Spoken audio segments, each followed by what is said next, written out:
नमस्कार साथियों, आज हम लोगों का जो टॉपिक है कारक है। कारक को अंग्रेजी में क्या कहते हैं? केस कहते हैं। ये हिंदी व्याकरण का हम लोगों का ये वीडियो रहेगा, जिसमें इससे पहले और भी वीडियोज बन चुकी हैं, जिसमें संज्ञा, सर्वनाम, विशेषण हो चुका है। अब ये हम लोगों का टॉपिक जो है कारक है। आइए जानते हैं क्या होता है। देखिए, कारक को अंग्रेजी में सबसे पहले समझिए, इसको केस कहते हैं। ठीक है, अब इसको जानने के लिए इसकी परिभाषा पे थोड़ा सा ध्यान दीजिएगा। यहाँ से भी प्रश्न बनते हैं KVS PRT के लिए या TGT जो भी दीजिएगा एग्जाम, इसके लिए बहुत ही इम्पोर्टेंट रहने वाला है ये टॉपिक। तो देखिए, संज्ञा या सर्वनाम के जिस रूप से वाक्य के अन्य शब्दों के साथ उनका सर्वनाम का यानी कि संज्ञा का या सर्वनाम का संबंध सूचित होता है। देखिए, संज्ञा या सर्वनाम के जिस रूप से, संज्ञा या सर्वनाम से संज्ञा पता ही होगा क्या होता है, तो किसी नाम को संज्ञा कहते हैं। सर्वनाम जो संज्ञा के बदले आता है उसको सर्वनाम कहते हैं। संज्ञा या सर्वनाम के जिस रूप से वाक्य के अन्य शब्द के साथ उनका संबंध सूचित होता है, तो वही कारक होता है। अगर आपने परिभाषा ये नहीं समझा तो इसको भी समझ लीजिए, सरल भाषा में है ये। देखिए, संज्ञा या सर्वनाम के आगे जब ने, को, से आदि विभक्तियां लगती है तब उनका ही रूप कारक कहलाता है। यानी आपने देखा होगा कि बहुत सारे सेंटेंस बनते हैं, जैसे मैंने खाना खाया, वह पढ़ता है, वो विद्यालय से आता है। तो उसमें जो ने, को, से के लिए ये सब लगता है, तो वो सभी चीज़ें क्या कहलाती हैं? कारक कहलाती हैं। और ये याद रखिएगा, ये सभी जितने भी इस हिसाब का रहेगा तो उसको क्या कहते हैं? वो कारक की विभक्तियाँ होती हैं।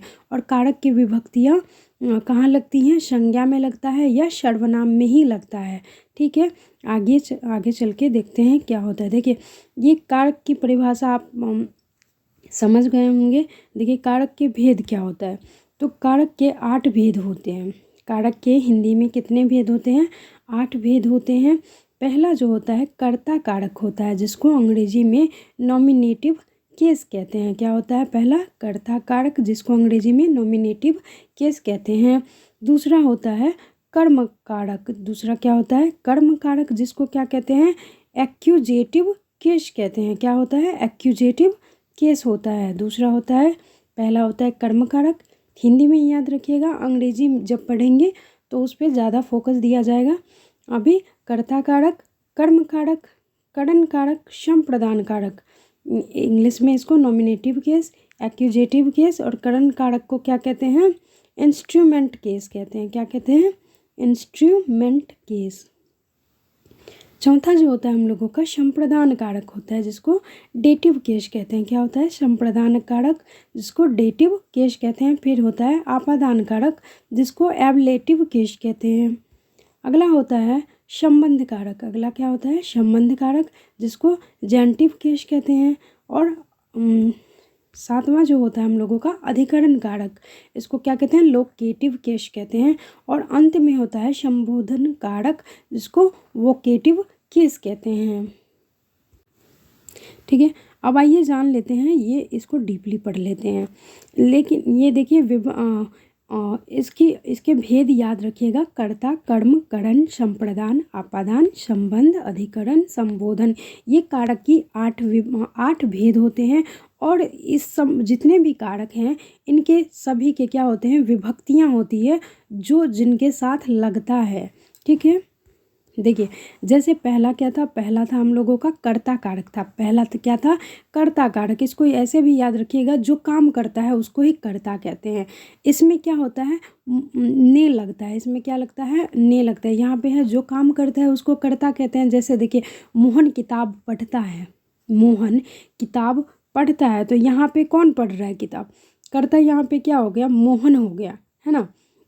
लेकिन अब इसमें कर्ता विभक्ति लगाएंगे ने, तो मोहन ने खाना खाया, मोहन ने खाना खाया, तो वहाँ पे कर्ता विभक्ति लग गई ना, ने। जैसे ही ने लगी तो उसको वो कौन सी विभक्ति हो जाएगी? कर्ता विभक्ति हो जाएगी। ठीक है, इसको और भी समझेंगे, लेकिन फिलहाल इतना समझिए, कर्ता के साथ कौन सी विभक्ति लगती है? ने विभक्ति लगती है। ठीक है, इसको मैंने शॉर्ट फॉर्म में ऐसे लिख दिया है कि जो काम करे उसको कर्ता कहते हैं, लेकिन आगे भी हम लोग पढ़ेंगे कि कर्ता एक्चुअली में होता क्या है, ठीक है। लेकिन ये याद रखिएगा कर्ता के साथ ने विभक्ति लगती है, हमेशा याद रखिएगा। ये देखिए हिंदी व्याकरण कहीं ना कहीं अब सुपर टेट भी आएगी 2023 में, पूरी संभावना है कि सुपर टेट आएगी। तो देखिए हिंदी व्याकरण जो पढ़िएगा तो इसमें जो कारक पढ़ रहे हैं तो आपका कहीं ना कहीं संस्कृत भी आपको पढ़ने की ज़रूरत नहीं पड़ेगी बहुत ज़्यादा, क्योंकि अगर आपका हिंदी व्याकरण यहाँ से आप कंप्लीट कर लेते हैं तो ये देखिए जितने भी टॉपिक होते हैं हिंदी व्याकरण में तो उतने टॉपिक आपको संस्कृत व्याकरण में भी पढ़ने पड़ेंगे। तो आप क्या काम करना है, आप लोगों को अच्छे से कवर करिए, जो भी हिंदी व्याकरण पढ़ रहे हैं तो उसको अच्छे से पढ़िए ताकि आपका आगे जो भी तैयारी करें उसमें दिक्कत ना हो, ठीक है। तो कर्ता में क्या है हो जाता है, ने विभक्ति लगती है। और कर्म में क्या विभक्ति लगती है, को विभक्ति लगता है। कर्म को, कर्ता ने कर्म को। अब बोलिएगा कि कर्म क्या होता है, तो कर्म क्या होता है आगे जानेंगे, लेकिन इसमें भी देख लीजिए जिस पर क्रिया का फल पड़े, जिस पर क्रिया का फल पड़े उसको कहते हैं कर्म कारक। लेकिन जानेंगे बाद में, यहाँ पे फिलहाल आप लोग देखिए कि विभक्ति क्या होती है। कर्ता में ने होता है और कर्म में क्या होता है, को होता है। करण में क्या होता है, देखिए से या के द्वारा विभक्ति लग जाती है। करण में क्या लगता है, से या के द्वारा। फिर संप्रदान में क्या होता है, को के लिए। संप्रदान का विभक्ति क्या है, को के लिए। और आपादान में क्या होता है, से। एक बात गौर किए होंगे आप लोग कि करण में भी से लगता है, लेकिन करण कारक में से तब लगता है जब वो जुड़ाव करता है, ठीक है। लेकिन आपादान में भी से लगता है, लेकिन ये अलग के अर्थ में, यानी कि किसी से जब कोई बिछड़ता है, यानी कि कोई वस्तु से या कोई स्थान से या किसी व्यक्ति से जब कुछ बिछड़ता है या अलगाव की दृष्टि होती है तब वहाँ पे से लगता है, ठीक है। अब आगे देखिए संबंध, नाम से ही संबंध, यानी कि इसमें का, की, के, रा, री, रे, ये सारी चीज़ें लगती हैं तो क्या हो जाएगा, संबंध कारक हो जाएगा, ठीक है। अब अगला है अधिकरण। अधिकरण में क्या लगता है, में पढ़, क्या लगता है, अधिकरण में पढ़ लगता है। अब संबोधन, संबोधन में क्या लगता है, संबोधन में हे अरे, नाम से ही स्पष्ट है, संबोधन यानी किसी को संबोधित कर रहा है। अब जितने भी 8 कारक हैं इसको डीपली पढ़ लेते हैं, हम लोग समझ लेते हैं। कर्ता कारक को सबसे पहले जानते हैं कि कर्ता कारक क्या होता है, नॉमिनेटिव केस। देखिए वाक्य में जो शब्द काम करने वाले के अर्थ में आता है, वाक्य में जो शब्द काम करने वाले के अर्थ में आता है उसे ही कर्ता कहते हैं। दूसरे शब्द में जानिए कि क्रिया करने वाला कर्ता कहलाता है, यानी कि जो कोई भी काम करता है ना वही क्या हो जाता है, कर्ता होता है, सब्जेक्ट हो जाता है, ठीक है। तो जो कोई भी काम करता है या काम करने वाला क्या होता है, कर्ता हो जाता है, जिसको सब्जेक्ट अंग्रेजी में कहते हैं। इसकी विभक्ति क्या होती है, ने होती है, याद रखिएगा ये ने होती है। आइए जैसे समझ लेते हैं, देखिए जैसे मोहन खाता है, यहाँ पे मोहन खाता है, कौन खाता है, मोहन खाता है, तो मोहन क्या हो गया, सब्जेक्ट हो गया। कर्म कौन कर रहा है, मोहन कर रहा है, मोहन कर्म कर रहा है, यानी कि काम कर रहा है, कार्य कर रहा है, क्रिया कर रहा है, तो वो क्या होगा, ये हो जाएगा हम लोगों का सब्जेक्ट, यानी कि कर्ता कौन हो जाएगा, मोहन हो जाएगा। इस वाक्य में खाने का काम मोहन करता है, अतः कर्ता मोहन है। आई होप समझ गए होंगे आप सभी। कर्ता क्या हो गया, यहाँ पे मोहन हो गया। अब देखिए कर्म कारक समझिए, कर्म कारक एक्यूजेटिव केस। देखिए जिस संज्ञा या सर्वनाम पर क्रिया का प्रभाव पड़े उसे क्या कहते हैं, कर्म कारक कहते हैं। तो जिस एक सेकेंड, जिस संज्ञा या सर्वनाम पर क्या होता है, क्रिया का प्रभाव पड़ता है उसे क्या कहते हैं, कर्म कारक कहते हैं। दूसरे शब्दों में समझिए, देखिए वाक्य में क्रिया का फल जिस शब्द पर पड़ता है उसे ही कर्म कारक कहते हैं। इसमें कौन सी विभक्ति होती है, को होती है। अगर परिभाषा नहीं समझे, देखिए जिस संज्ञा या सर्वनाम पर क्रिया का प्रभाव पड़ता है उसमें कर्ता पर प्रभाव पड़ता था, इसमें क्रिया का प्रभाव पड़ेगा। देखिए जैसे माँ बच्चे को सुला रही है, इस वाक्य में सुलाने की क्रिया का प्रभाव किस पे हो रहा है, यहाँ पे तो बच्चे पे पड़ रहा है, तो बच्चा यहाँ पे क्या हो जाएगा, कर्म कारक हो जाएगा। कर्ता ने यानी कि वहाँ पे क्या था, कर्ता पे प्रभाव पड़ता था, और यहाँ पे क्या हो रहा है कि कर्म पे प्रभाव पड़ रहा है। तो यहाँ पे कर्म कौन हो जाएगा, किसको सुलाया जा रहा है, बच्चे को सुलाया जा रहा है। तो यहाँ पे कर्म कारक कौन हो जाएगा, बच्चा हो जाएगा। देखिए माँ बच्चे को सुला रही है, इस वाक्य में सुलाने की क्रिया का प्रभाव बच्चे पर हो रहा है, पड़ रहा है, इसीलिए बच्चे को कर्म कारक के अंतर्गत रखेंगे।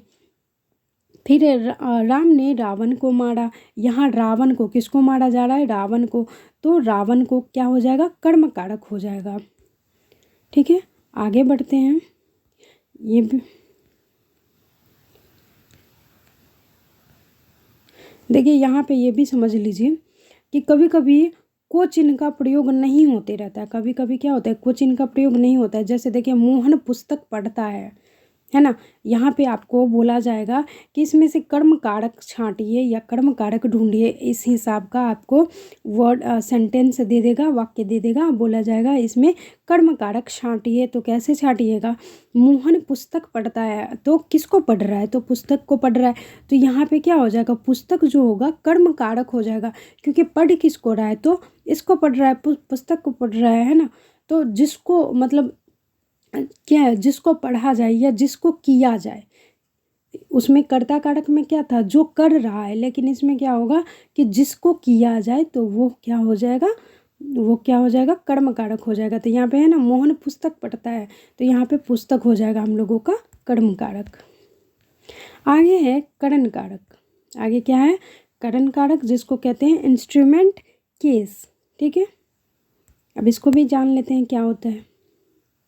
देखिए, जिस वस्तु की सहायता से या जिसके द्वारा कोई काम किया जाता है, जिस वस्तु की सहायता से या जिसके द्वारा कोई काम किया जाता है, उसे क्या कहते हैं, करण कारक कहते हैं। जिस वस्तु की सहायता से या जिसके द्वारा, याद रखिएगा, कोई काम किया जाता है तो उसको ही करण कारक कहते हैं। दूसरे शब्दों में समझ लीजिए, देखिए, वाक्य में जिस शब्द से क्रिया के संबंध का बोध हो, वाक्य में जिस शब्द से क्रिया संबंध का बोध होता है, तो उसे ही करण कारक कहते हैं। इसकी विभक्ति क्या होती है, तो से होती है। इसकी विभक्ति क्या होती है, से होती है। अब जैसे समझ लीजिए, देखिए, हम आँखों से देखते हैं, तो किससे देखते हैं, किससे देखते हैं, आँखों से देखते हैं, और हमारा आँख क्या होता है, जुड़ा होता है। इसमें ये याद रखिएगा, अगर नॉर्मल अगर सेंटेंस है और वहाँ पे से है, तो हमेशा वो करण कारक होगा। लेकिन जैसे ही अलगाव की स्थिति होगी, तो वहाँ पे अपादान कारक होगा। अपादान कारक भी पढ़ेंगे, लेकिन यहाँ पे करण कारक समझ लीजिए कि क्या होता है, करण कारक में शब्द से क्रिया के संबंध का बोध होता है। तो यहाँ पे क्रिया के संबंध का बोध हो रहा है ना, जैसे हम आँखों से देखते हैं, तो किससे देखते हैं, तो आँखों से देखते हैं। तो यहाँ पे हो जाएगा आँखों से, कौन सा कारक हो जाएगा, करण कारक हो जाएगा।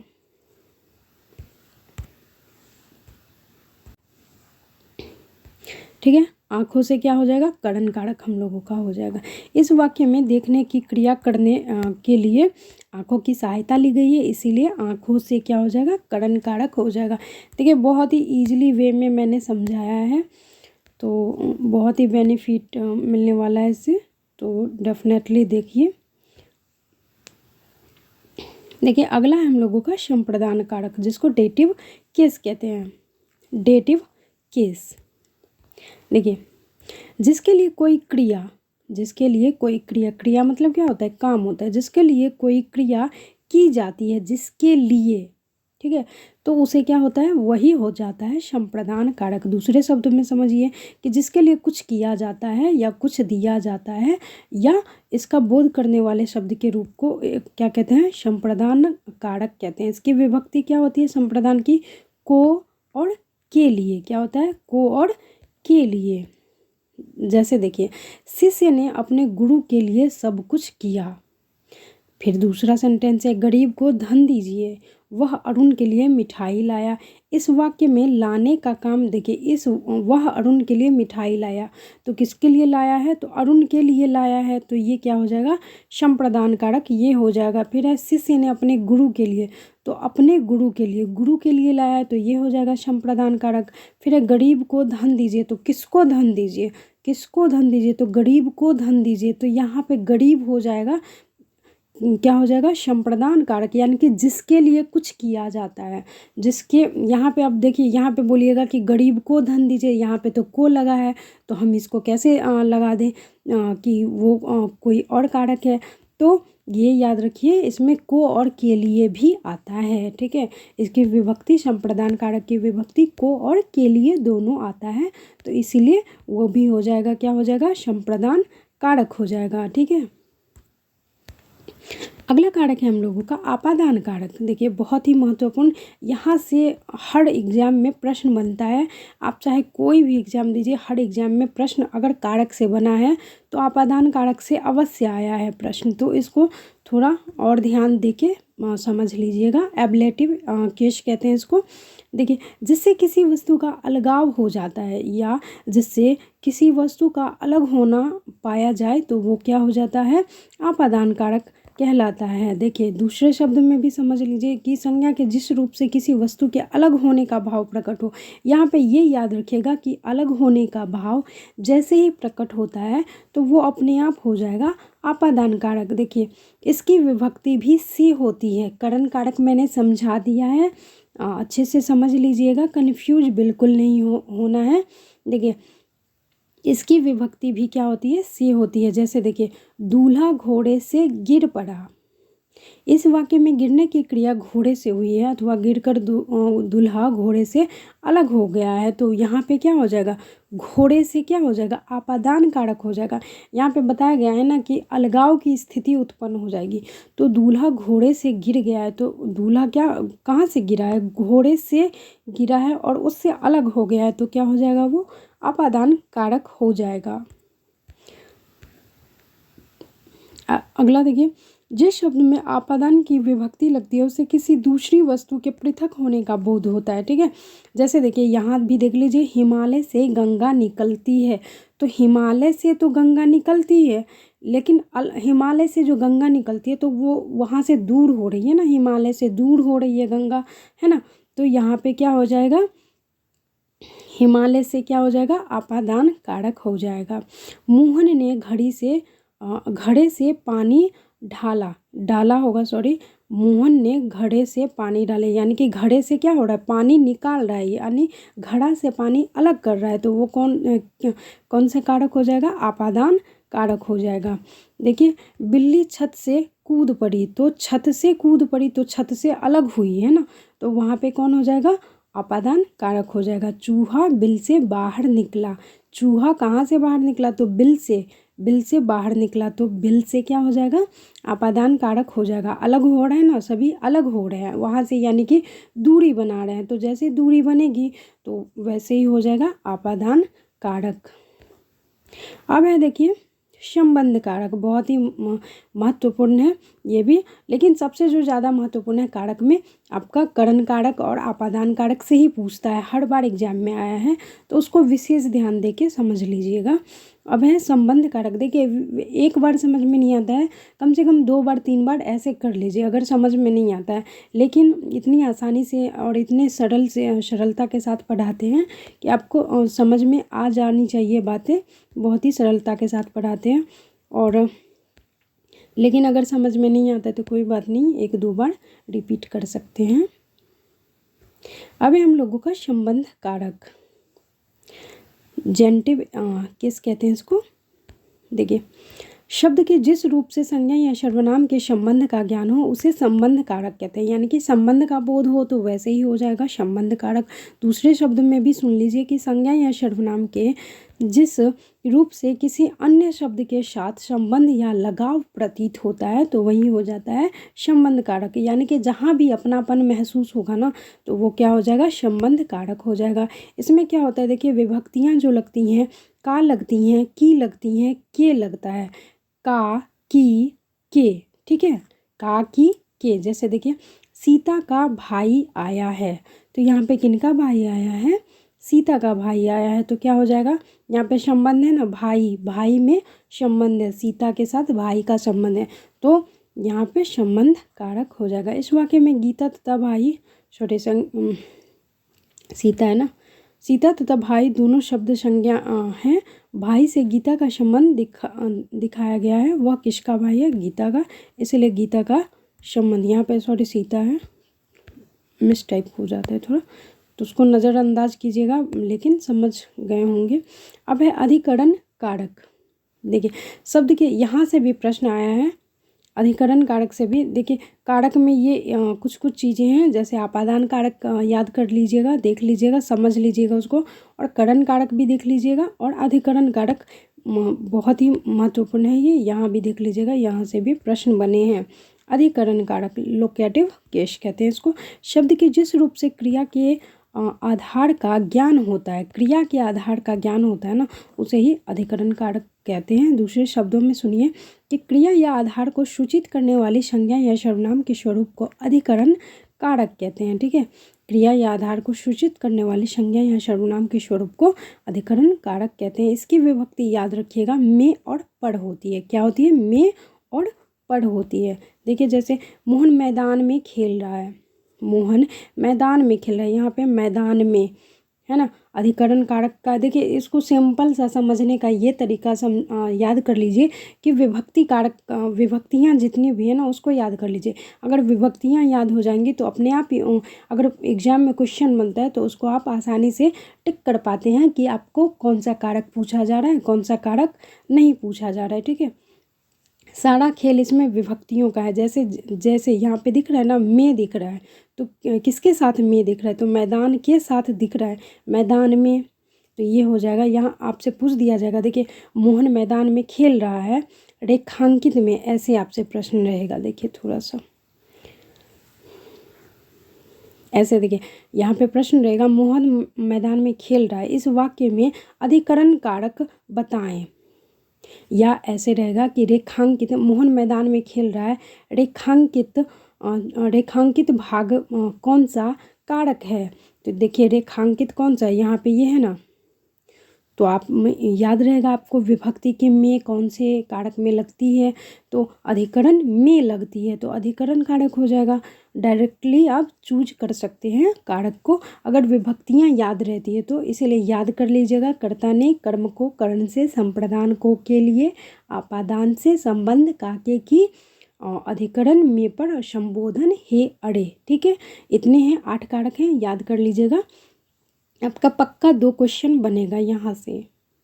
मोहन मैदान में खेल रहा है, इस वाक्य में खेलने की क्रिया किस स्थान पर हो रही है? तो मोहन मैदान में हो रही है ना, तो ये क्या हो जाएगा? अधिकरण कारक हो जाएगा। दूसरा उदाहरण देख लीजिए, मनमोहन छत पर खेल रहा है, इस वाक्य में खेलने की क्रिया किस स्थान पर हो रही है? ऐसे ही याद रखिए, देखिए मनमोहन छत पर खेल रहा है, तो छत पर, यहाँ पे अधिकरण में और पर भी होता है, दो होते हैं ना। क्या होता है? एक में होता है इसका कारक और एक होता है पर, तो ये जिस वर्ड के साथ लगा रहेगा तो वही हो जाएगा कारक हो जाएगा, अधिकरण कारक। ठीक है, अगला है संबोधन कारक। बहुत ही सिंपल है ये, इसको समझने की आवश्यकता ही नहीं है। वोकेटिव के संबोधन, यानी कि किसी को बुला रहा है या किसी को संबोधन कर रहा है तो वो क्या हो जाएगा? संबोधन कारक हो जाएगा। देखिए जिन शब्दों का प्रयोग किसी को बुलाने या पुकारने में किया जाता है उसे क्या कहते हैं? संबोधन कारक कहते हैं। बहुत ही सिंपल। दूसरे शब्दों में देख लीजिए, संज्ञा के जिस रूप से किसी के पुकारने या संकेत करने का भाव मिलता है तो वो क्या हो जाता है? संबोधन कारक हो जाता है। इसमें क्या होता है? इसकी जो विभक्तियाँ होती हैं, अड़े हे, यहाँ से बहुत कम प्रश्न पूछते हैं, ना के बराबर पूछा जाता है, लेकिन फिर भी इसको ध्यान में रखना है। अड़े हे विभक्तियाँ होती है संबोधन कारक की। जैसे देखिए, हे भगवान, शिव पुकारने का बोध क्या होता है? कि हम भगवान को पुकार रहे हैं, यानी कि उन्हें स्मरण कर रहे हैं, हे भगवान। ठीक है, संबोधन कारक की कोई विशेष विभक्ति नहीं होती। इसे प्रकट करने के लिए हे, अरे, रे आदि शब्दों का प्रयोग करते हैं। जैसे देखिए, हे श्याम इधर आओ, कहता है ना, अरे श्याम इधर आओ, ओ श्याम इधर आओ, या कुछ भी, तुम क्या कर रहे हो, तो ये सभी क्या हो जाएगा? यानी किसी को बुला रहे हैं या किसी को पुकार रहे हैं तो क्या हो जाएगा? वही संबोधन कारक हो जाएगा। ठीक है, अच्छे से समझ गए होंगे आशा है। अगर नहीं समझे तो कमेंट करिएगा, लेकिन इतनी सरलता के साथ बताते हैं, बहुत ही सिंपल तरीके से समझ गए होंगे। अगर मतलब समझने में अगर दिक्कत आती है तो एक बार 2 बार वीडियो रिपीट करके देख सकते हैं, कोई दिक्कत नहीं है। लेकिन समझ जाइए क्योंकि अभी यहाँ पे समझ जाइए, क्योंकि एग्ज़ाम में समझाने के लिए कोई बैठा नहीं होगा। तो अभी समय है आपके पास, समय का सही से सदुपयोग करिए। चलिए मिलते हैं बहुत जल्द अगले वीडियो में, तब तक के लिए धन्यवाद। वंदे मातरम, जय हिंद।